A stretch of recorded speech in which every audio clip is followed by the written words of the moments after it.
കൃഷ്ണനെ സ്വാധീനിക്കുവാനൊന്നും നമുക്ക് സാധിക്കില്ല എന്ന് വിതുരൻ പറഞ്ഞത് കേട്ട് ദുര്യോധനൻ പറഞ്ഞു, വിതുരൻ പറഞ്ഞതെല്ലാം ശരിയാണ്. പാണ്ഡവ പക്ഷപാതിയായ കൃഷ്ണനെ നമുക്ക് സ്വാധീനിക്കുവാനൊന്നും സാധ്യമല്ല. അതുമാത്രമല്ല, ഇത്രയധികം ധനമൊന്നും കൃഷ്ണന് സമാനമായി നൽകുന്നതും ശരിയല്ല. നാം ഭയം കൊണ്ട് അദ്ദേഹത്തെ പൂജിക്കുകയാണെന്ന് കൃഷ്ണൻ കരുതും. നമുക്ക് തന്നെ അപമാനം വരുന്നതൊന്നും നാം ചെയ്യരുത്. പിന്നെ യുദ്ധം തുടങ്ങുവാൻ പോകുന്നു.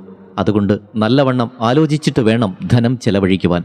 നാം അദ്ദേഹത്തെ അതിരുകടന്ന് ആദരിക്കുന്നതിലൊന്നും വലിയ അർത്ഥമില്ല. ദുര്യോധനൻ്റെ ഈ വാക്കുകൾ കേട്ട് ഭീഷ്മർ പറഞ്ഞു, കൃഷ്ണനെ ആദരിക്കുന്നില്ലെങ്കിൽ വേണ്ട, പക്ഷെ നിന്ദിക്കരുത്. ശ്രീകൃഷ്ണൻ്റെ വാക്കുകൾ കേൾക്കുന്നത് കൊണ്ട് ഗുണം മാത്രമേ നമുക്കുണ്ടാവുകയുള്ളൂ.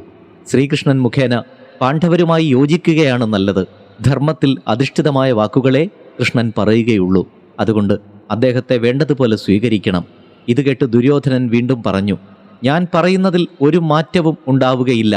എനിക്ക് ജീവനുള്ളിടത്തോളം പാണ്ഡവരുമായി സന്ധി ചെയ്യുകയുമില്ല.